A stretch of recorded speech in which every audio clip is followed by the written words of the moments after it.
Welcome back to the Crossover Podcast. It has been a little bit, but I feel like now is a better time than ever to finally get everything back in flow. Maybe try and get one of these out a week.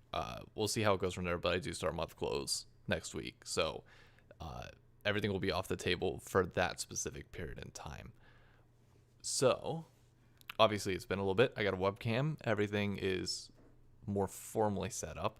So things are going to be a little bit more, I don't know. We'll see how things can go from there. I'm hoping to get some more in-person interviews with people, whether it's via Discord or elsewhere, but I think the face cam might help. But today specifically, Andy, aka TSM Reginald, released his thoughts on the LCS, and I want to go over this from a accounting and finance point of view, like the general strategy, because that's the type of thought that I enjoy, the macro level thinking as well as the micro, because this very much is a problem on two different fronts: the macro element of winning everything along with the micro element of developing a specific region, which that gets a little bit complicated, but we'll get into that as this goes on.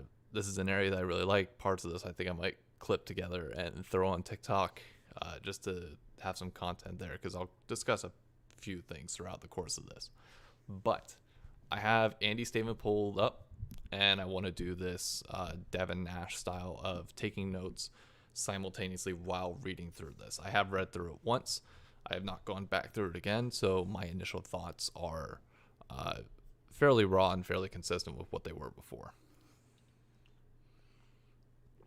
So I want to skip over the apology to Vulcan. I don't want this to be about that specific drama, and that kind of takes away from the bigger picture of a whole, or bigger picture as a whole. So starts off, this is a long post, but I'm hoping you read it all to the end. It is very much well worth the read to the very end. If you have not read it yet, 100% do. It is worth the insight on not only the industry, the LCS, but League of Legends as a whole and how it pertains to each particular region, whether that's competitively or not. This is still very relevant. So he says, as a former player and current owner in the LCS, I desperately want to be competitive internationally. Okay. That is, without even reading any further, that's the first sentence. Okay. That is clearly the most imperative thing here. Making money, doing all this, that is obviously going to be a part of this, but competing and winning is number one priority. Why? We'll get into that in a bit, but I just want to read through the first section here and then we'll go over it. So he wants to compete internationally. My dream is for TSM to win Worlds, and I run TSM with that goal every year. I'm frustrated to see our organization, players, fans putting in so much energy, passion, and we keep coming up short. If you take a look at the last 5 years, the LCS has not been competitive on the world stage, despite the fact that we invest more and more every year. Okay, so looking at the results, this actually gets worse the more you think about it in terms of specific results. The quarterfinal and semifinals appearances that we have, so all of those happened pre-2019. So 2018, 2017, 2016. 3 quarterfinals appearances by Cloud9, 1 semifinal appearance in 2018, nothing in 2019, nothing in 2020 at all. So this is even worse by far whenever you break it down by numbers. There is no hiding the fact that North America is struggling internationally. We can't say whether this year will be great or not. I mean, honestly, I don't think any LCS team is necessarily impressed. So as of right now, we would just assume that this could be more of the same for all we know. But nevertheless, right now it is important to acknowledge that the LCS as a region has issues. We are not competitive with other major regions. Facts. This is not a problem that we can solve alone, and we will need Riot, the teams, the community to understand the core problems and work together. Completely agree. Keep going. The most important problem we see is the player base size and talent we can draw from. So, player bases, ranked account, LPL, China in general is massive. We know that. That's a given.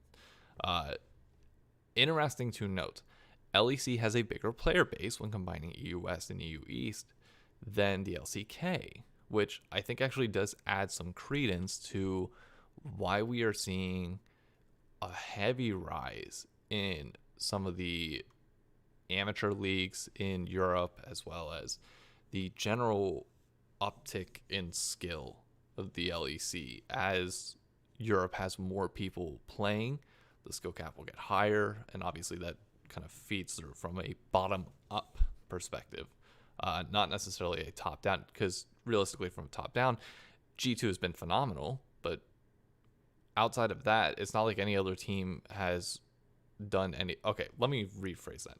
Fnatic obviously made it to finals in 2018, but in the last 2 years specifically, it's been G2 and Fnatic making it to quarters, but that was about it.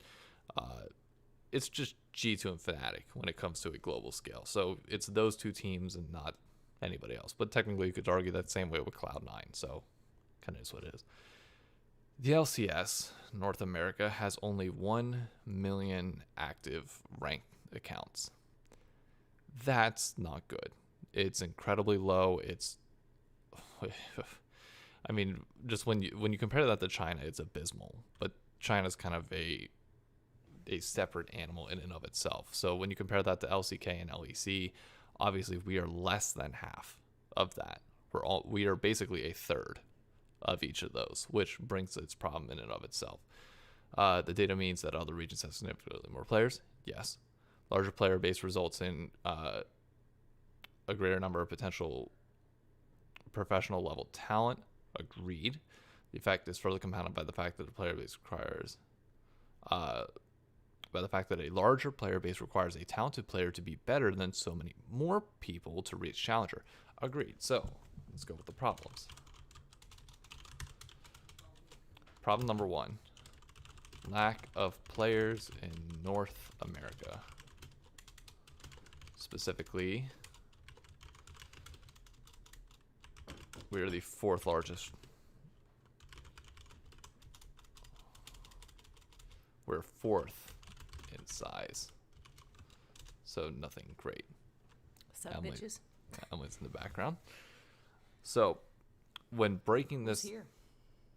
Nobody yet, but I'm going to be putting this out as a separate YouTube video. So say hi to the camera.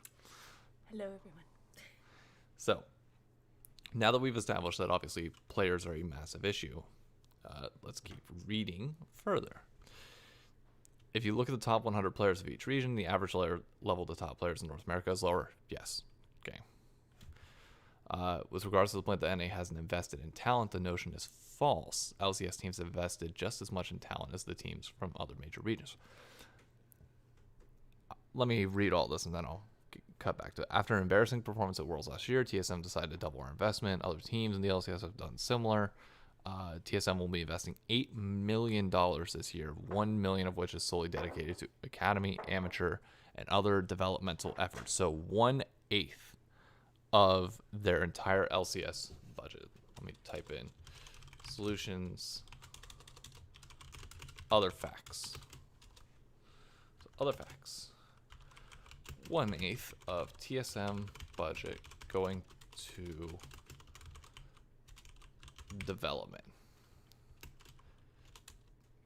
Let me clarify that. Player development. That's fine.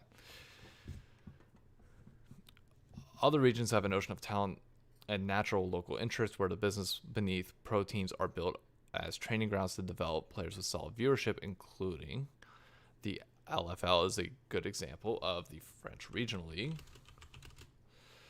having what is over 3x the viewership of NA Academy. And that's only one regional league. And you have the same players in NA. You have the same players qualifying for Academy over and over again. Academy being the same people cycled. Okay. This is where I want to really focus a lot of time on, and the fact that the biggest gripe that I personally have with the LCS and how everything is currently set up is that the argument that we are properly investing our resources into academy and developing talent, I think is just purely false. I really don't think, even though, say, TSM, for example, is putting $1 million into it. That's great. How are we putting it in there?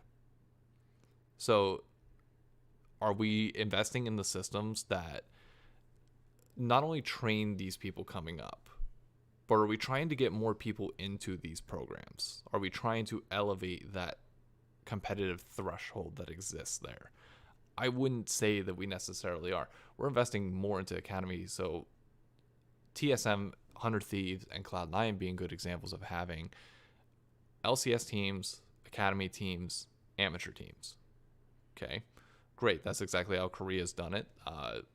You're seeing a lot of people do the multi-tiered approach. So basically, you can work up a feeder system similar to how baseball does: single A, double A, triple A, etc.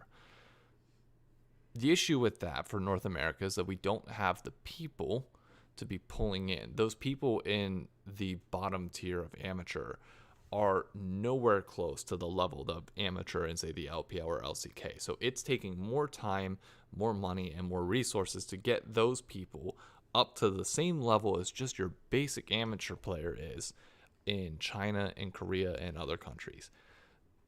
That, I'm not saying it's wasted money, because obviously it's smart to be doing that, but you also need to be investing money and efforts into talent below that, even further down the totem pole, to be able to push that bottom glass floor even higher.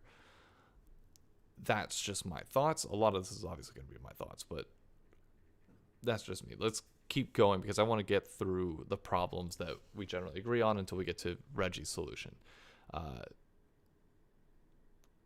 Agree with everything there. I'll put the problem is lack of interest in academy / development. Okay. Number 3. This is a fairly important one. Ping. I think it goes without saying. I'm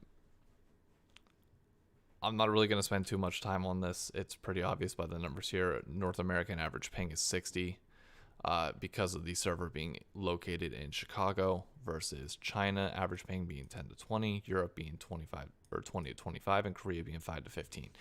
Look, that is a natural byproduct of America being this big. Do it on camera. America being this big, Europe being this big, Korea being this big, and China, I mean, China's a fairly large country in and of itself, but the location to the servers is obviously very small to the point where you're getting 10 to 20 ping. So yes, there's more resources available and more people congregated in specific areas that you can have one server, and the circle around it, or the sphere of influence, the amount of people that are playing on that server within a particular realm, is a lot more congregated than in North America. You're not trying to connect somebody from Los Angeles to Chicago. Instead, you're trying to, the farthest you might be hitting is, say, I don't know, Missouri, or like New York would probably be the farthest, because I get 25 ping in New York, which is fairly, it's on the higher end of EU, but it's actually not that bad, all things considered. So ping is a massive issue. It affects how we play. It affects how we train. There's certain things that you can do. You cannot play Fiora, Kiana, and a lot of these assassins in the same way in North America that you can in other regions on lower ping. That is just a natural byproduct of that. As Reggie highlights later down, and skipping a bit, as a former player, I know this is a large disadvantage, as it creates different muscle memory that does not translate well whenever you reach LAN. Completely agree with them there. These are some of the difficult challenges the LCS faces, and I believe that changing the import rule. Okay, so now we're getting into the solutions that Reggie is proposing. Put in Reggie, myself. Start with Reggie. I believe that changing the import rule as it currently stands would be one of the many solutions that can be implemented to help make the LCS more competitive. I do recognize that even if the import rules were changed, LCS would still be at a disadvantage. great. He at least, I mean, look, the owners aren't dumb. They know what's happening here. They know the repercussions of everything here. So I might be preaching to a choir here, but Reggie already knows most of this. LCS would still be at a disadvantage. Yes, we would. The problems are not easy to solve, as simple as opening an East and West server. Agreed. There are simply not enough players, which means queue times would be even longer if this approach was taken. Not all regions are created equal, and if the expectations for the LCS to compete against other major regions, the LCS needs to find a way to even the playing field. Okay, so good point. Reggie says that splitting the region into East versus West equals no-go.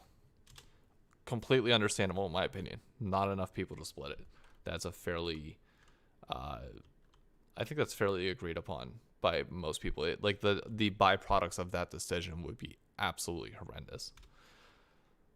Teams are currently investing in a major loss because we believe Ryan wanted to make the mark on a global stage and prove that the LCS is still a premier league for our fans. When the LCS was at its greatest, CLG TSM used to peak at 600,000 concurrent viewers, whereas now it is nowhere close. Granted, a lot of people, well, no, I guess a lot of people do consider both Twitch and YouTube and combine the two together, so that's not a fair statement for me to say. Teams will give up on I believe that fans will lose interest over time. Teams will give up on world's aspirations and focus on regional competition, leading to drastically lower salaries across the board. This offseason alone, you can see there are 4 to 5 orgs investing heavily, and the others were doing budget. So let me read the next one. In addition, there's some concern that any change to rule will lead to less representation of the ends. So Reggie's solution is saying LCS needs to win regardless of who it is. And I'll add the caveat because he says in the next paragraph, our fans have been incredibly acceptive to outside players such as Bjergsen, Santorin, Jensen, Impact, Core JJ, Perks. Completely agree. These players not only elevate the level of play in the region, yes, but provide compelling narratives that make it easy for fans to cheer for them. Yes and no. It's, as this season has shown with the narrative, it's not as, like, the narrative coming in was Perks was going to dominate NA, but he's not. I mean, they're winning, but he's not dominating NA like it was going to be. Like, I don't think somebody coming in and taking over the region is as good of a storyline as a bad blood narrative, which will arise naturally if you have not only passionate fans, but passionate players about a specific team, a specific region. Like, I felt this way for years, and I feel like Nadeshot put it best. Nobody shit talks in NA besides Bjergsen. Or not Bjergsen, Double Lift. He was the only one that did it. Spica's doing it a little bit, but even then, it's not like, it doesn't hit the same way. When you watch the NFL and you watch some of these rivalries, like Pittsburgh and Cincinnati or Pittsburgh and Baltimore, where you can tell the intensity because there's more to it. Like, the entire city backs them.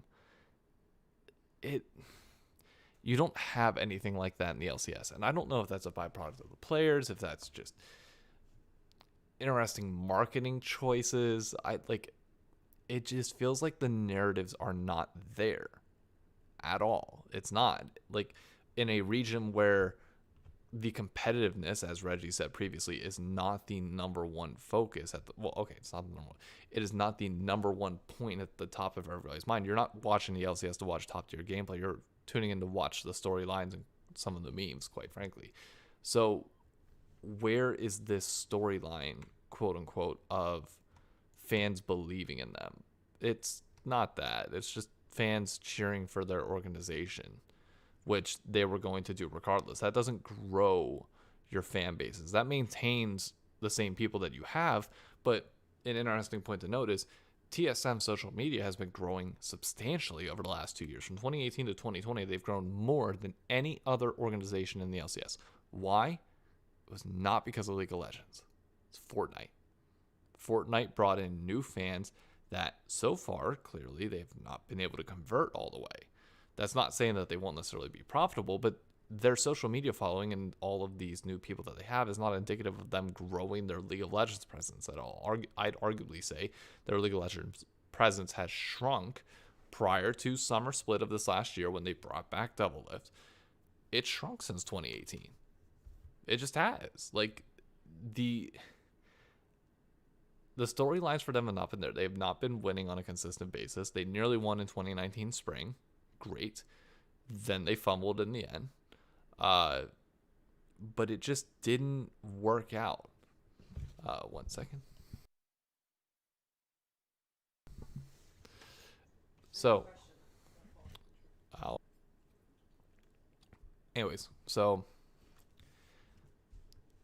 getting off of the TSM growth storyline and getting back to the LCS, we believe that increasing global competitive strength is more important than indexing solely on local representation for the growth of the and longevity of the LCS. Let me just finish this. So far, this issue has been discussed with nuance in the public. I believe that the import rule discussion has been overblown, and the teams, including myself, communicated poorly. 100% agreed. That's not even a question at this point. Like, owners and teams have handled this horribly in terms of public optics. This should be an open conversation. For the last few years, TSM has invested in talent, a lot of which are now playing in the LCS and LEC. Yeah, but the one talent that they developed in treats and support is now playing in Europe and popping off, quite frankly. And Broken Blake as well, but he's not really playing as great as Treats. Like, Treats was a guy that people asked to be subbed in last year. Doublelift didn't like him. He didn't get his chance. And it just didn't happen, you can't tell me that you're developing talent when you develop it and then just give it away to import Sword Art. Like, the two of those statements don't add up and they're not the same thing. Like, what? Even when implementing best practices from other regions and investing into our talent, the current problem the LCS face with our player base and ping issues too much to be viable internationally. So, the end-all be-all is that Reginald believes that in order to fix the LCS, you have to take a top-down approach, which he knows, as well as everybody else, that when you open up the import rule, whether it's to just more slots on the team, but not the full roster or the full roster, which he specifically says he does not want to happen. He says that a little bit further up. The goal shouldn't be to allow LCS to pick up the full World Championship roster and field them in the LCS. There should be restrictions on this. At least we agree there. But his view is that you should be able to basically invest from the top. And what happens is when your people win at the top, more people will watch because the region is competitive. More watching means that more people will be playing, which will filter down. The problem is that's not going to be how it works. 99% of things, unless they're a popularity contest, more specifically anything that involves skill, is going to work from the bottom up. It's going to go the exact opposite way. So golf is one of the few sports that really took a top-down approach unintentionally when Tiger expanded the industry heavily. But even then, you have a natural pipeline of people constantly getting into golf as they get older, they get money. It's just there will always be people that flow into that sport, whether it's great to watch on television or not. That will always be there. The same cannot be said for the LCS. You do not have this new pipeline of people coming into play on a consistent basis. Why? Because League of Legends is an older game and new games continue to be developed, which would take away from that pool. So, what is the solution? Instead of taking a top-down, winning leads to more players, I believe teams are investing their money and time wrong. I think, in my opinion, they need to get more people playing the game. There needs to be more pushes from League of Legends, from all LCS teams, to get people playing even at an amateur level. I don't care if these people are bronze. I really don't. Get 1 million more people on this server. That should be the goal.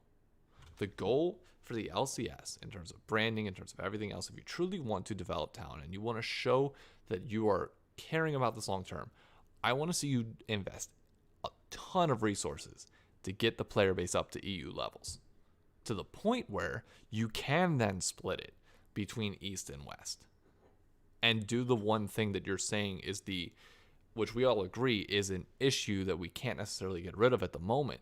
But if we take care of the base underneath that and get it to that level, that's a whole different story. So what is the best way to do this? Because a lot of people say, oh, just get more people to play, invest more money into marketing and advertising. It's not as simple as that, because League of Legends has been out for a while. Most people, generally speaking, have at least heard of League of Legends, that play games or are involved in the gaming sphere, whether casual or competitive. Most people have at least heard of it. No, I don't know. What you need to see happen, in my opinion, you need to invest not in collegiate. Collegiate is a club. I think by the time you hit that stage, it's a little bit too late. I'm sorry, even to Niles and Iconic. Nothing against them. That's not speaking ill on Maryville or any of the college programs. We need to invest way more resources in high school League of Legends. You need to get people, because having a high school degree in North America is very, very important. It is one of the main culture staples of the United States. It is very much frowned upon if you don't have a high school degree. So go alongside that. Invest money into high school League of Legends. Develop leagues. We already have a system in place. Every state already handles their own athletics in a very specific way that works well for their region, that you're not traveling too far. You're always competing against local talent, and it grows as you get better. So you start off locally, and you compete against people in your area that, may be good, maybe not, etc. And you grow that up to the point where you hit high school, you go to for Pennsylvania specifically, it's like mid-pens, districts, regionals, states. And then if you're good enough beyond that, you're already playing privately as well as your public high school career. So soccer players, for example, will play for their high school, but they'll also play for a private club. And they'll continue to work their way up both of them. But obviously the private club may lead to more opportunities the higher you get. So in this same scenario, say you're a 14-year-old kid in high school, okay, and you want to get better at League of Legends. You play on your high school team, but you're good enough to also keep climbing up private ranks as well. Maybe you're so good to the point where you get on Cloud9's amateur team. You're playing both privately and publicly, and you work your way up. Then what that does is that gets people talking about it in high schools. That gets people playing. It gets the word out. It makes it cool. It ingrains it into the culture in the way that currently we cannot do with League of Legends for some reason. I don't know whether that's because we're just not trying enough, whether we've missed the point in time so it's not cool anymore, but it just doesn't make sense to me why we aren't investing more resources into making League of Legends a cultural thing to the point where it is ingrained in North America in the same way that it's ingrained in Europe and it's ingrained in Korea and China. I just don't get it. But my ultimate thing is build from the bottom up.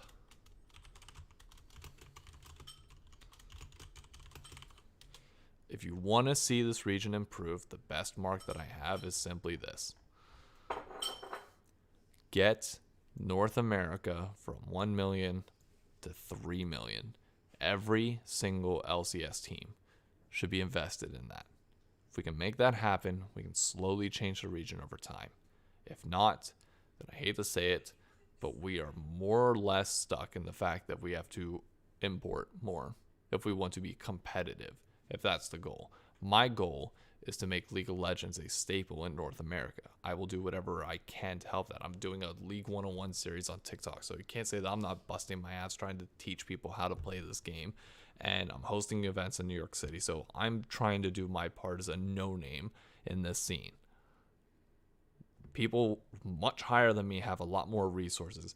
Get the player count from 1 million to 3 million. Invest your time there, and maybe we'll see some change. I'm just saying. But that's my thoughts. Thank you, everybody, for tuning in. Make sure you like the video, follow, subscribe on YouTube. Also, if you're not on my TikTok channel, I post on there twice a day. I personally love the platform. But that's a whole topic for a separate point, which I've already talked about in a few previous videos. But thank you all for tuning in. I'm going to cut it here. Not a very long stream, just short, sweet, and to the point. There will be many more conversations on this to come. So I look forward to them all. Thanks.